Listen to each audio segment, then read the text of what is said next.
Queridos irmãos, que a paz seja convosco. Estamos aqui de volta para mais uma sexta-feira online.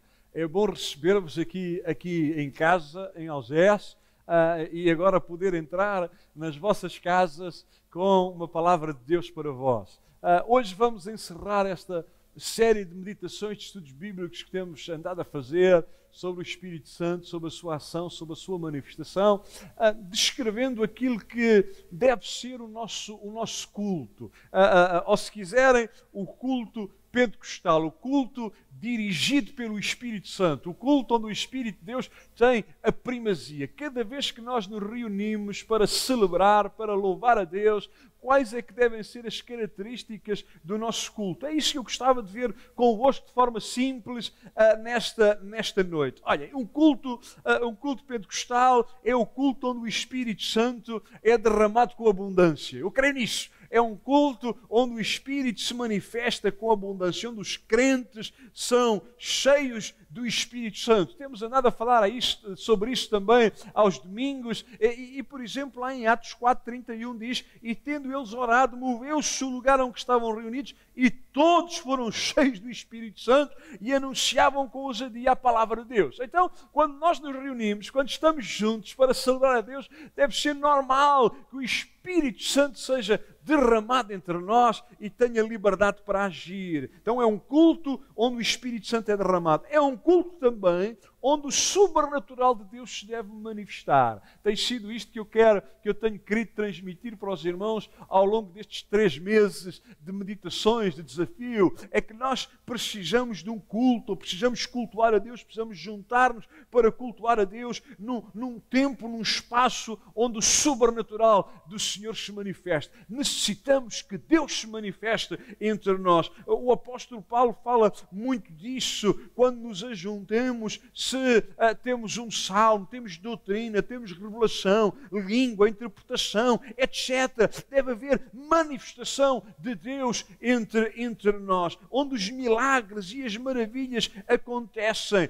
Observamos quando lá em Atos vemos os apóstolos a dirigirem a igreja, a manifestarem-se no meio da igreja. Diz que nos cultos havia milagres, havia cura, havia libertação, havia manifestações do poder de Deus. Por exemplo, quando Filipe vai até Samaria e começa a pregar, começa a fazer uma reunião, diz que as multidões prestavam atenção ao que Filipe dizia, porque ouviam e viam os sinais que ele fazia, pois que os espíritos imundos saíam de muitos, clamando em alta voz, muitos paralíticos e coxos eram curados e havia grande alegria na cidade. Extraordinário! Deve ser isto que deve acontecer cada vez que nós nos reunimos como igreja. Cada vez que nós vimos ao culto, cada vez que estamos juntos orando uns pelos outros, o Espírito Santo deve ser derramado com abundância e devemos estar sensíveis e orando e tendo fé para que Deus se manifeste através das manifestações espirituais. Tudo isto deve acontecer com normalidade e com naturalidade. Quando estamos reunidos no nome dEle, é normal que Ele se manifeste, é natural que isto aconteça. Não é preciso forçar ou gritar, ou não. Deus naturalmente deve ter liberdade para se manifestar entre nós e deve ter liberdade para que o seu poder opere no nosso meio. O culto que nós realizamos deve ser um culto onde a presença de Deus é notória, onde a manifestação do seu poder é real. Aleluia! Quando nós estamos juntos, quando nos juntamos com a igreja, devemos vir com esse desejo. Já no domingo, quando vamos estar aqui todos juntos, devemos vir com este desejo de que a presença de Deus seja notória, a presença de Deus seja real, que o seu poder seja palpável e que Ele possa operar em nós. Os crentes e aqueles que ainda não são crentes reconhecem a presença do poder de Deus. Glória a Deus! É isso que nós precisamos, é por isso que eu estou a orar e a desafiar-vos a vós, a que tenhamos este desejo, esta fome, esta sede de Deus.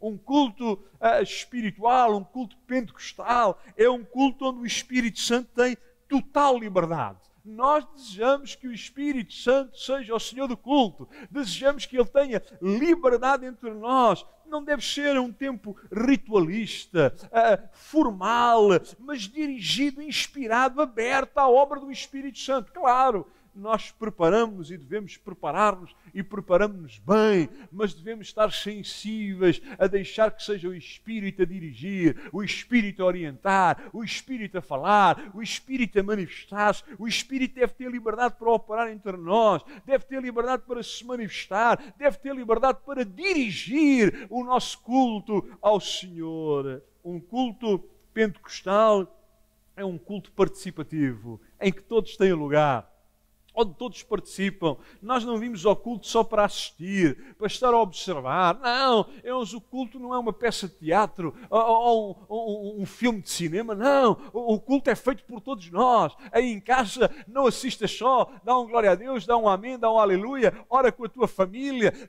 busquemos a Deus. Nós não vimos só como assistentes, não.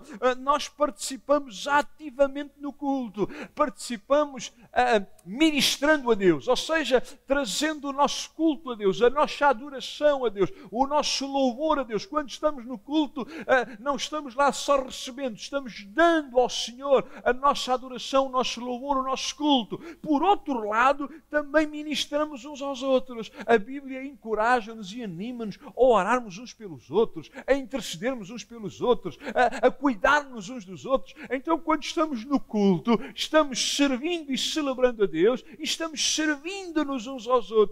Este é o culto que Deus deseja, este é o culto que eu desejo participar constantemente. Quais é que são os componentes do nosso culto? Qual é que deve ser a composição do nosso culto? O apóstolo Paulo diz: que fareis, pois, irmãos, quando vos ajuntais? Cada um de vós tem um salmo, tem doutrina, tem revelação, tem língua, tem interpretação, e ele diz: faça-se tudo para edificação. Edificação. Então vejam, quais é que devem ser os componentes do culto? 3 principais. Paulo diz: quando vocês se juntam para celebrar a Deus, vocês têm um salmo. Aqui o salmo é no sentido de cânticos inspirados e inspiradores. Cânticos inspirados e inspiradores. É o ministério do homem no culto. No culto o homem canta a Deus, louva a Deus, traz louvor a Deus, inspira os outros a adorar a Deus, é inspirado para a adoração. Mas Paulo também diz: temos doutrina.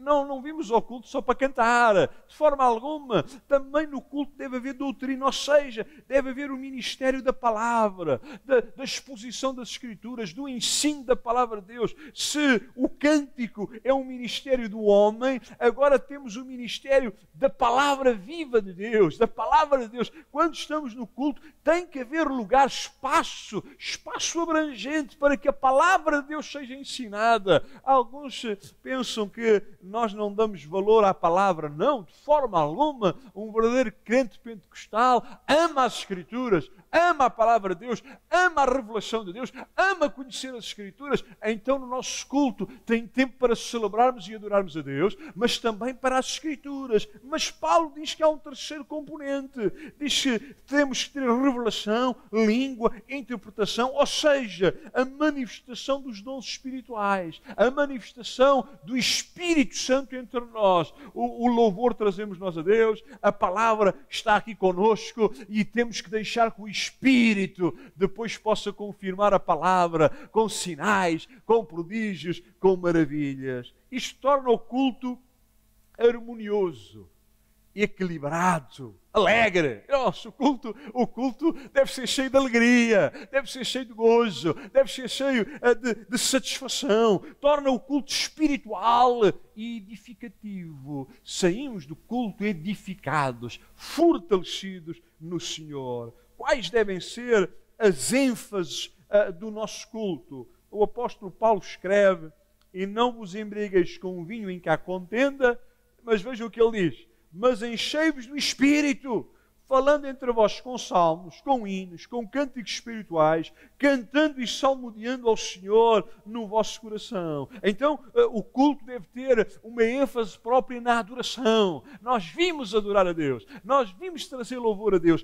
nós vimos trazer a nossa gratidão a Deus. Então, nós vimos a presença dEle adorando ao Senhor com hinos, com salmos, com cânticos espirituais, cantando ao Senhor, com ações de graças, com todo todo o nosso coração. Os crentes adoram, louvam a Deus, cheios do Espírito Santo. Também, uma outra ênfase do nosso culto é a oração intercessora. Nós vimos ao culto adorar a Deus, mas também vimos ao culto para orar uns pelos outros, para interceder uns pelos outros, para rogar uns pelos outros, para orar uns pelos outros. O culto deve ser isto. Irmãos, o culto não pode ter um sentido egoísta, em que eu venho para pensar em mim, para receber para mim, para me sentir satisfeito comigo. Não! O culto tem que ter uma visão, uma vocação generosa, de dádiva, de cuidar do outro. Eu venho adorar a Deus e eu venho orar e interceder pelo meu irmão. E como dissemos, tem uma outra ênfase importante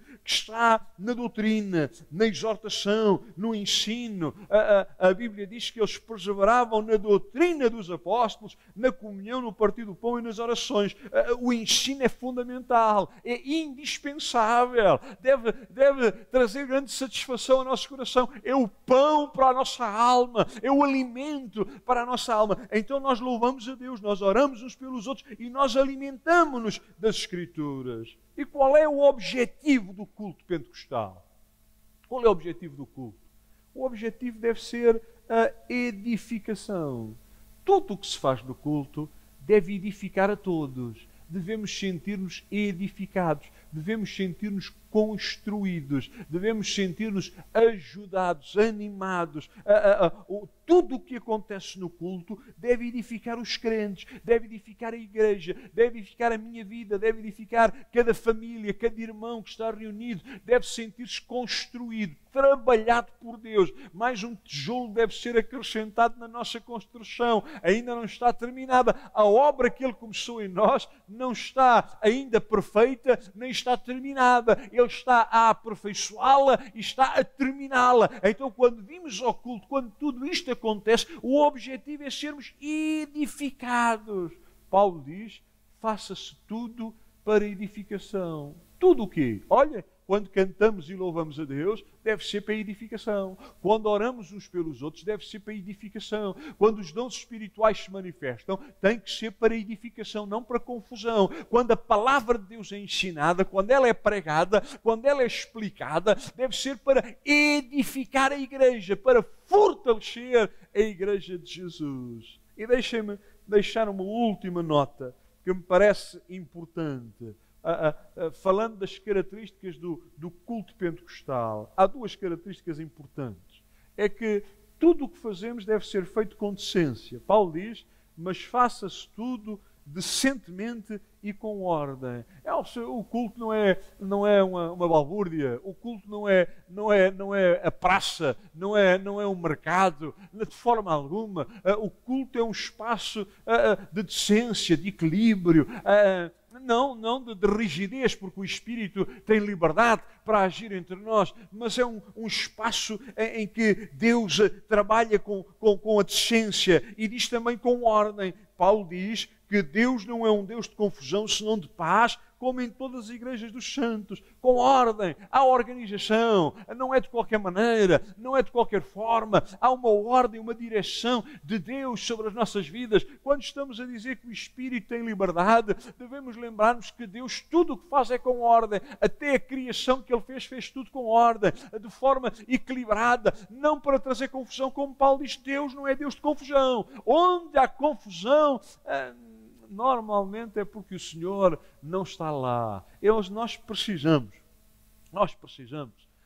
cultuar a Deus. Veja, o culto não tem, em primeiro lugar, a ver com o homem, de forma alguma. Quando nós vimos a casa de Deus e quando nos juntamos com a igreja, o nosso foco é o Senhor. Tem a ver com Ele, é para agradar a Ele, é para celebrar a Ele. Agora, claro, enquanto celebramos a Ele, ministramos a Ele, Ele vai trabalhando em nós, Ele vai operando em nós, Ele vai se manifestando em nós, na nossa vida. Então, irmãos, que cada culto que nós fazemos, seja aqui online, o irmão em casa tem que estar a cultuar a Deus, celebrando a Deus, na presença de Deus. Estamos numa comunhão, a distância é grande, mas estamos juntos nesta mesma comunhão de celebração a Deus. Então, trazemos louvor a Ele, adoramos, mas também lembramos de orar, de interceder uns pelos outros, de clamar a Deus uns pelos outros, pelos que sofrem, pelos que estão abatidos, pelos que estão desanimados, por aqueles que precisam de trabalho, por aqueles que perderam o seu emprego, por aqueles que estão a passar momentos difíceis de solidão. Nós oramos uns pelos outros e deixamos que o Espírito Santo também se manifeste, operando sinais, prodígios e maravilhas, enquanto nos alimentamos das Escrituras, nos alimentamos da Palavra de Deus. O nosso culto ao Senhor tem que ser um culto verdadeiramente espiritual e pentecostal, no sentido em que o Espírito Santo de Deus tem a liberdade, a primazia para agir e para guiar e para nos orientar. Espero que estas meditações que fomos fazendo tenham sido proveitosas, úteis, desafiantes para a vossa vida e para a vida de igreja que nós desejamos construir. Queremos ser uma igreja do Espírito, uma igreja onde o Espírito tem liberdade, onde Ele age poderosamente. Queremos que seja Ele a guiar-nos, queremos que Cristo seja o Senhor, queremos que Ele seja levantado, e o Espírito Santo veio para fazer isso, para levantar a Cristo, para exaltar a Cristo, para nos levar para mais perto dEle, para sermos mais parecidos com Ele. Então, que em cada culto isso possa acontecer. Vem com esse ânimo, com esse desejo de conhecê-lo mais e de experimentar mais da sua presença. Senhor, tem sido bom meditarmos na Tua Palavra. Tem sido bom estas semanas onde temos pensado nas Escrituras sobre a ação do Teu Espírito Santo. Senhor, que não fique só pela meditação, não fique só pela letra, Senhor, mas que nós tenhamos fome, este desejo de receber mais de Ti, mais do Teu poder, mais do Teu Espírito, mais da Tua presença. Revela-te aos nossos corações, revela-te às nossas vidas, Senhor, e que em cada culto Tu tenhas liberdade para agir em mim, para agir em nós, para agir na Tua igreja e para glorificar o Teu nome. Eu oro, Senhor, por cada família, cada irmão que está na sua casa, para que agora possas dar-lhes um toque, um encorajamento. Senhor, um momento de gozo e de alegria na Tua presença, Senhor, e que Tu possas continuar a cuidar de nós e a unir-nos cada vez mais como igreja para fazermos a Tua obra. Essa é a nossa oração, no nome de Jesus Cristo. Amém. Queridos irmãos, tem sido maravilhoso estarmos juntos. Terminamos aqui esta sequência de estudos bíblicos. Começaremos uma nova sequência no princípio do próximo ano. As próximas 3 mensagens serão diferentes. Aguardem, estejam atentos. Vamos ter algumas surpresas. Então, não deixem de estar connosco, ligados, online, nas sextas-feiras. Mas domingo estaremos juntos. Domingo estaremos juntos para uma grande celebração de louvor a Deus. Não há momento mais importante do que aquele em que lembramos a morte e a ressurreição de Jesus. E no domingo vamos fazer isto. Vamos celebrar a ceia do Senhor e juntos vamos anunciar que Ele está vivo. Vamos anunciar que Ele está vivo até que Ele volte para vir buscar a sua igreja. Então, não deixe de vir. Eu sei, alguns não podem, alguns por questões de saúde, alguns por questão do seu trabalho, com certeza, mas eu desafio-te, anima-te a vir celebrar a Deus connosco, aqui presencialmente. Teremos as melhores condições de segurança para louvarmos a Deus juntos. Então vem, se não puderes, claro, às 10 da manhã estaremos juntos, online, trazendo uma mensagem de encorajamento para vós, de louvor, de adoração, mas esperamos por ti. Lembro também que no domingo teremos também uma pequena Assembleia Geral a seguir ao nosso culto, para a qual todos os membros da nossa comunidade estão convocados e devem estar presentes. Deixo-vos um abraço amigo, com muitas saudades, desejando que a paz de Deus, o amor de Deus, a comunhão que temos com Ele através do seu Espírito, a sua alegria, o seu gozo e a sua paz seja convosco. Deus vos abençoe. Amém.